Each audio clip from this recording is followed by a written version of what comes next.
Hi guys! Welcome back to my channel. Okay, maganda po ang topic natin ngayon. Ang dividend king ba na si SPC Power Corporation? Nakabawi na ba siya? Kasi historically, nagbibigay ito ng 9 to 10% average yield po ito, no? Dividend yield. Kasama na po ang pangit na mga taon. Ganun po kalaki magbigay po ito ng dividends. Are they back? Pag-usapan po natin.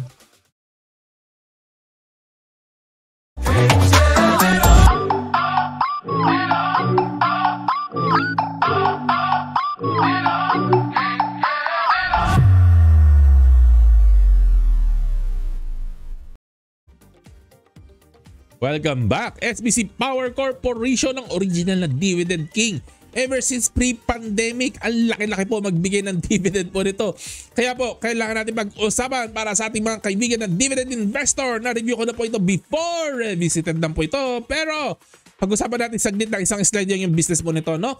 Power generation po. Kaya nga po tinawag na SPC Power Corporation kasi power generation ang negosyo po nila. At pasukin na po natin ang gustong-gusto ninyong topic, yung pera, dividend history. Gustong-gusto ninyong lahat ito. Tingnan na po natin, no? So earlier years po nila, 2010 hanggang 2015 ang sagwa, ang pangit ng dividends. Pero starting 2016, gumanda na po. Dire-diretso na po. Lalo-lalo ng 2021. Kaya lang, bumagsak noong 22 and 23. At ilagay natin sa table, makikita nyo, sobrang sagwa talaga ng 22 and 23 po, no? Pero kung i-average po yung 8 years po nito, 75 cents po ito. Kasama na po yung dalawang pangit na taon. 75 cents per share. Ang taas po niyan. Bakit ko nasabi mataas? Kasi 790 na lang po ito ngayon. Ay, ibig po sabihin yung average dividends po na to, 9.5% ang yield po nito. Saan ka nakakita ng ganyan 9.5% for a period of 8 years average? Grabe, no? Ang ibig po sabihin nito, roughly, no? Kung ma-maintain po nila yung ganitong dividend, may increase nila ng pakonti-konti lang. Around 10 years, bawi mo na yung pera mo. Just by way of dividends, kuha mo na yung pera mo. Ikaw pa rin yung owner ng stock. Ay, isang ka pa. Grabe, no? Ang ganda-ganda po. Impressive na impressive po. Kaya lang ang tanong po ng bayan, bakit bumaba yung dividends ng 2 taon? Bakit ganon? At babalik ba yan sa dati? Ayan, sasagutin natin sa dulo ng video na to. May twist po ito. Huwag kayong mag-alala. No? May twist po ito. Abangan nyo hanggang dulo. Alright. Ayan. First, check po muna natin yung financials, no? Nung una ko po ni-review po ito, inumpisa ko kasi to 2015 pataas po no? Kaya nung nakita ko ng 2015 pataas, feeling ko stagnant yung graph niya. Kaya lang kung ngayon po sa video na to, binaktrack ko hanggang 2008, ayan, makikita natin nag-grow naman po. Kasi itong left side, 2008 hanggang 2013, mahina talaga, mas mababa. And then pag diningnan mo sa kanan, mas mataas po. So generally, nag-grow naman po siya, no? Nag-grow naman po ang company po na to, no? And yung profit margin niya, napakataas, no? On a good year, 80% of profit margin, grabe po, no? And on average po, pumapalo yata sila ng 40%. Ang taas-taas po na margin po niyan. Pero ako po in general po, not necessarily SPC Corporation po in general po, pag nakakakita po ako ng high margins, dalawa hating-hati ang puso ko po. On one side, natutuwa ako, syempre ang taas ng margin. Syempre, gustong-gusto ko yung ganong company. Kaya lang on the negative side, ang ayaw ko po doon, pag mataas po ang margin, nakaka-attract po ito ng competition. Ayan lang po, no? Just a side note, no? Na kailangan po may konting sapot pa rin ng utak po natin. Yung konting ano pa rin, no? Ganyan. Anyways, diretso po tayo. Free cash flows po, no? Makikita nyo na po sa graph, no? Yung mga previous years mas maganda. Kaya lang yung mga later years mas pangit, no? Yung free cash flows yan, no? Parang bumaba for the past few years. Ayan po, no? Parang bumaba po siya, no? Ayan. At ito na po. Balikan natin yung dividend, no? Napansin nyo po, sinabi ko po kanina, 2016-2017, nung pumalo yung dividends po niya. Ayan. Ilapat po natin sa graph ng kanyang utang. Ayan. Ayan. So, nung 2014 to 2016 po kasi may konting utang po sila. May konting utang po sila, no? Around 700 million yata ito, no? And tingnan natin ang debt to equity ratio po niya. Ayan, meron po, no? Hanggang 2016. Pagdating ng 2017, malinis na po ang kanilang utang. At tingnan niyo po yung dividend history. Pagdating ng 2017, mataas na ang dividends po nila. O yun, wala po kayo napapansin, no? So, mukhang ang ginawa po nila, no?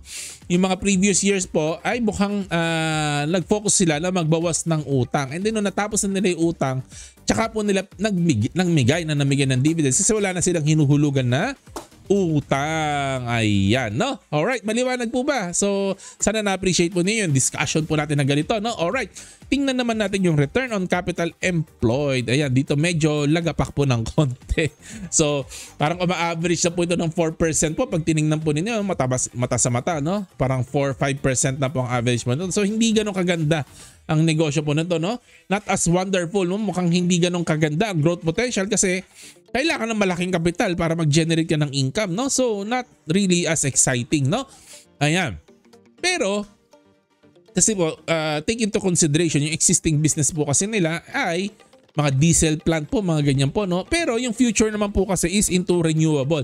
I-discuss ko po later kung bakit ko nasabi na renewable kung mag-grow sila. So, baka hindi po applicable ito pong ROCE po na to, return on capital employed. Kaya nga po, madalas sinasabi ko po sa inyo, no, hindi po enough na tinitingnan nyo lang po talaga yung data. Yung data po talaga, yung numbers. No? Kailangan alamin nyo rin po yung story. Kasi katulad po nito, hindi naman po katulad ng ginagawa nila dati. Ang gagawin nila sa future. Kung mag-grow sila in the future, they will go into the direction of renewables. Alright? Ayan po, no? So, balik na po tayo sa tanong, bakit bumaba yung 21 and 22? Kaya naapektuhan ang dividends on 22 and 23. Alright. Kasi po, noong 2021, ito na po ang kanila nasa report. Tinamaan po sila ng bagyong Odette. So sa Visayas region po talaga, marami pong na-damage po. Kaya po talagang ganon. Nagka-problema po sila. At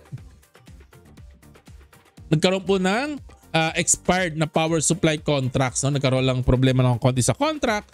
And siguro po, no, yan po nangyari, pero mas malaki po talaga yung factor ng tinamaan ng bagyo. And pati po sa 2022, so 2021 tinamaan ng bagyo, no, and the expired contracts. 2022 bumawi na po, tumaas na po sila. Kaya lang po hindi pa rin po ganun kaganda. Ang nabasa ko po sa ibang section po ng report po na hindi ko lang na-screenshot, may konti pa rin po silang tama ng bagyo noong 2022. Okay? Maliwanag po ba? Pero ito, tignan nyo na po yung 2023. Lumilipad na po. Tingnan nyo po yung first half. Kung yung 2022, nag-recover na po siya, isipin nyo po 31 cents ang kinita niya. In 6 months, ito po, no? In 6 months, no? 31 cents, no?